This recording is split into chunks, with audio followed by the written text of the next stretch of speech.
Assalamualaikum warahmatullahi wabarakatuh. Salam sejahtera bagi kita semua. Sebelum saya ucapkan terima kasih pada Ibu Agustina Simangunsong Mkom selaku dosen pembimbing saya.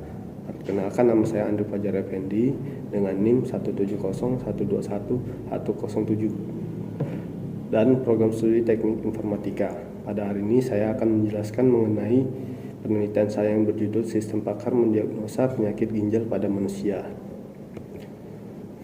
Latar belakang masalah, perkembangan teknologi yang sangat pesat di era globalisasi saat ini telah memberikan banyak manfaat dan dalam kehidupan manusia. Penggunaan teknologi oleh manusia dalam membantu menyelesaikan pekerjaan merupakan hal yang keharusan dalam kehidupan, terutama pada ilmu kesehatan yang memakai sistem pakar. Dalam dunia kesehatan dapat kita lihat angka kematian para penderita penyakit ginjal yang semakin meningkat karena kurangnya pengetahuan tentang gejala awal penyakit ginjal dan fasilitas kesehatan khususnya ginjal di Indonesia masih sangat terbatas, di mana ginjal merupakan organ penting dalam sistem metabolisme tubuh kita. Ginjal merupakan salah satu organ perkemihan atau ginjal ureter kandung kemih ureter. Penyakit ginjal dapat meningkatkan risiko kematian bagi penderita dan dapat juga menjadi pemicu timbulnya penyakit jantung. Apabila penyakit ginjal bisa dideteksi secara dini, penyakit yang lain yang menyebabkan kematian bisa segera dicegah karena tidak normalan fungsi ginjal. Seringkali menggambarkan tahapan awal dari gejala penyakit jantung. Rumusan masalah. 1. Bagaimana mendiagnosa penyakit ginjal pada manusia menggunakan sistem pakar dengan metode Teorema Bayes.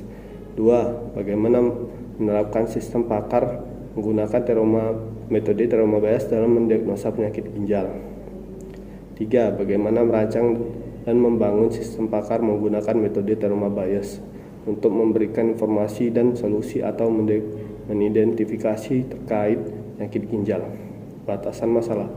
Agar penelitian ini lebih dapat mudah dipahami sejauh mana masalah dalam penelitian ini bisa dibahas, maka berikut ini adalah batasan masalah dalam penelitian ini, yaitu jenis penyakit ginjal yang akan digunakan dalam penelitian: infeksi ginjal, batu ginjal, gagal ginjal akut, gagal ginjal kronis, nefropati diabetik, sindrom nefritik, tumor ginjal.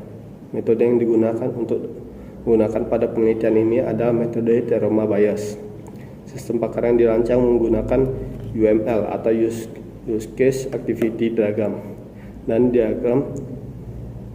class diagram, dan sistem yang akan dibangun berbasis web menggunakan bahasa pemrograman PHP dan MySQL. Data gejala dan informasi pendukung hanya diambil dari rumah sakit dan beberapa jurnal. Tujuan penelitian berdasarkan rumusan masalah di atas, maka berikut ini adalah tujuan dalam penelitian ini. Penelitian ini yaitu: 1. Untuk mendiagnosa penyakit ginjal pada manusia menggunakan sistem pakar dengan metode Teorema Bayes. 2. Untuk menerapkan sistem pakar menggunakan metode Teorema Bayes dalam mendiagnosa penyakit ginjal. 3. Untuk merancang dan membangun sistem pakar menggunakan metode Teorema Bayes untuk memberikan informasi dan solusi atau identifikasi terkait penyakit ginjal. Manfaat peneliti. Adapun manfaat dalam penelitian ini yaitu dapat memberikan pengetahuan tentang gejala penyakit dan cara pencegahan pada penyakit ginjal.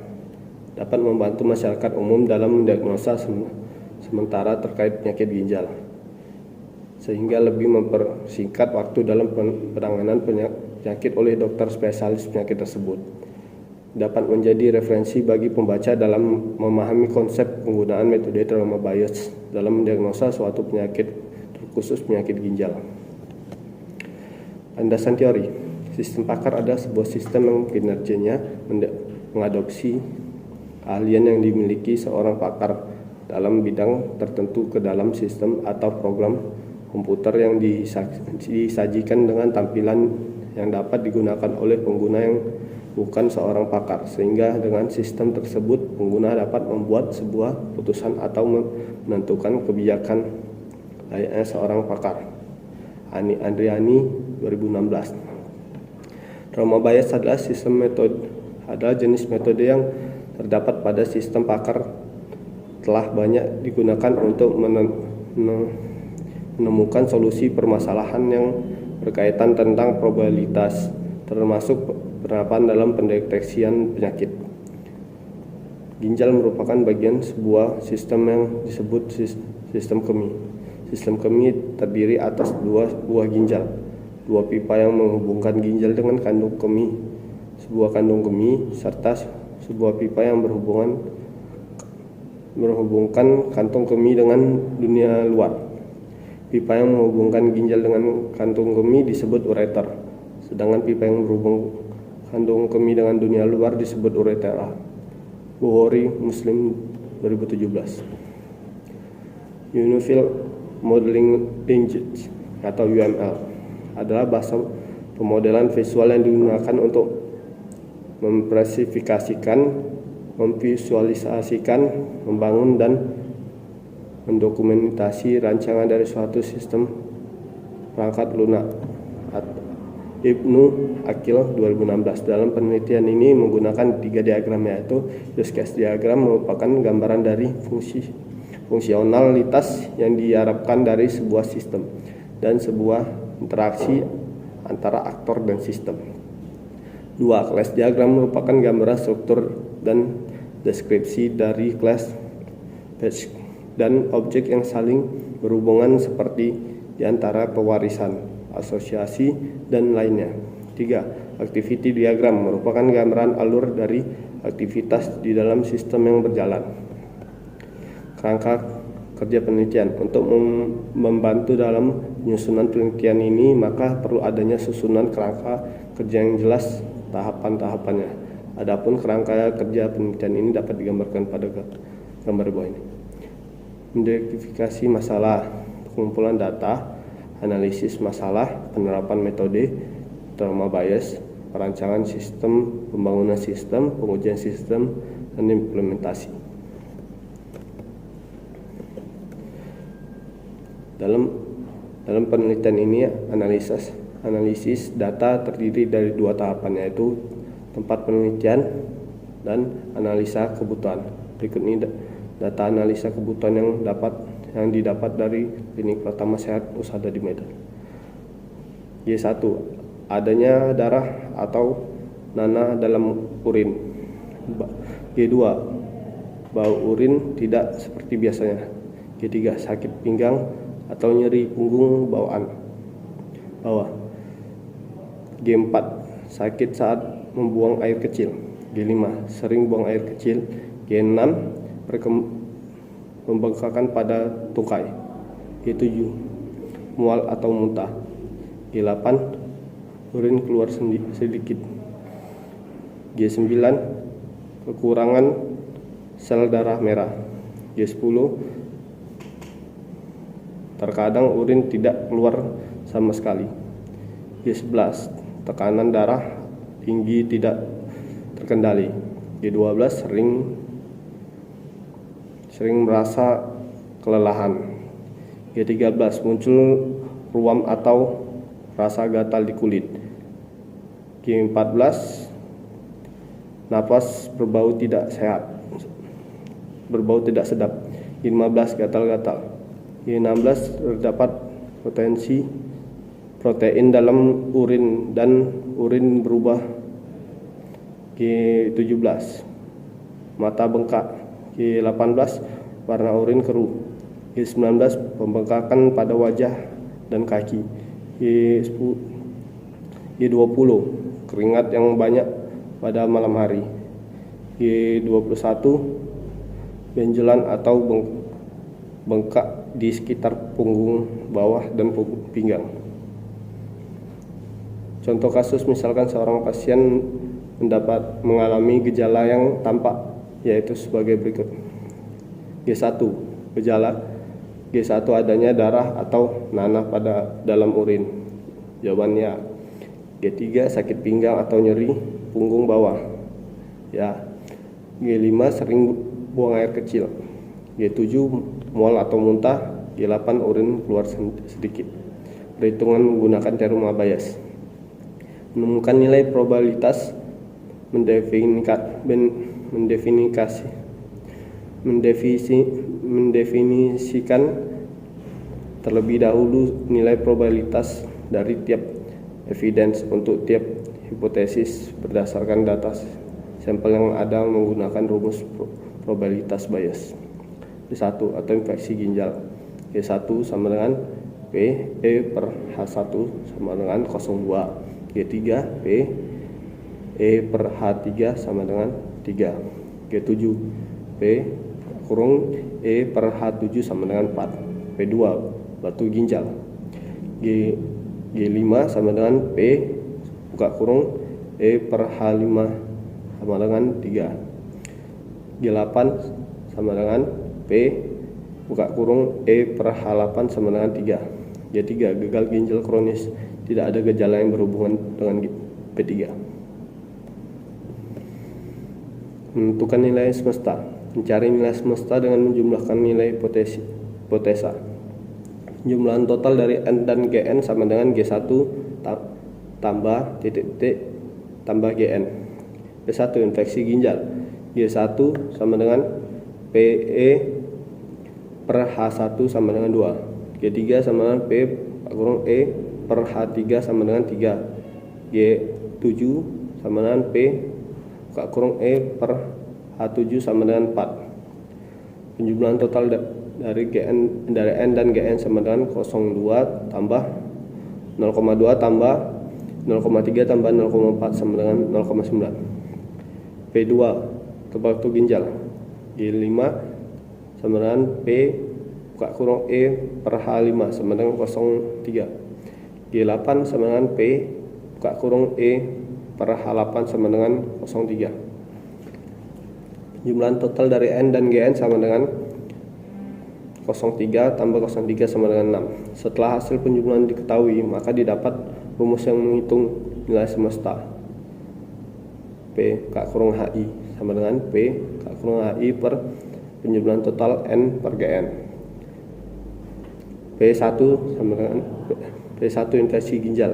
G1 sama dengan P kurung HI sama dengan 0 per 2 per 0,09 sama dengan 0,222. G3 sama dengan P kurung H3 sama dengan 0,3 per 0,9 sama dengan 0,33. G7 sama dengan P kurung H7 sama dengan 0,4 per 0,9 sama dengan 0,444. P2 atau batu ginjal. G5 sama dengan P per H5 sama dengan 0,3 per 0,6 sama dengan 0,5. G8 sama dengan P per P buka kurung H8 sama dengan 0,3 per 0,6 sama dengan 0,5. Menentukan nilai probabilitas hipotesis P per H P buka kurung HI. Setelah nilai P kurung HI diketahui, maka probabilitas hipotesis H tanpa memandang evidence atau apapun. P1 infeksi ginjal. N penjumlahan total dari Gn sama dengan 0,22 dikali 0,2 tambah 0,33 kali 0,3 tambah 0,444 kali 0,4 sama dengan 0,322. P02 atau batu ginjal. N penjumlahan total dari Gn sama dengan 0,5 dikali 0,3 sama dengan ditambah 0,5 dikali 0,3 sama dengan 0,3. Menentukan nilai dari P HI per E. Mencari nilai P HI per E atau probabilitas hipotesis HI benar jika diberikan evidence E. P HI per EI sama dengan P HI dikali P E per HI per penjumlahan total N dan Gn. P01 infeksi ginjal. P HI per E sama dengan 0,222 dikali 0,20 0,2 baru 0,32 sama dengan 0,1379. P buka kurung H3 per E sama dengan 0,33 dikali 0,30 dikali 0,322 sama dengan 0,3103. P buka kurung H7 per E sama dengan 0,44 dikali 0,40,322 sama dengan 0,5517. P02 batu ginjal. P H5 per E sama dengan 0,5 dikali 0,30 kali 0,3 sama dengan 0,5. P H8 per E sama dengan 0,5 dikali 0,30 kali 0,3 sama dengan 0,5. Tentukan nilai bias setelah seluruh nilai P, HI per E diketahui, maka jumlah seluruh nilai bias dengan rumus sebagai berikut. Dari perhitungan menggunakan metode Terma bias di atas, maka dapat diketahui bahwa hasil diagnosa tertinggi adalah penyakit infeksi ginjal atau P1. Pengobatan dengan pemberian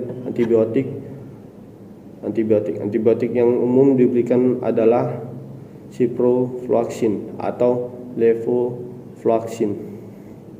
Perbanyak minum air putih untuk membuang bakteri dari ginjal serta untuk mencegah dehidrasi. Gunakan bantal hangat pada perut, punggung atau pinggang untuk mengurangi rasa nyeri. Berikut bentuk rancangan form login dapat dilihat pada gambar, dan bentuk activity diagram. Dari admin ke login, admin ke data penyakit, admin ke diagnosa, admin ke data gejala, admin ke hasil diagnosa, dan admin ke basis aturan. Untuk pasien ke hasil diagnosa, dan pasien ke basis aturan. Bentuk rancangan form login dapat dilihat pada gambar bawah ini. Form login ada user, password, dan button login. Oke, sekian dan terima kasih. Sekian dari saya.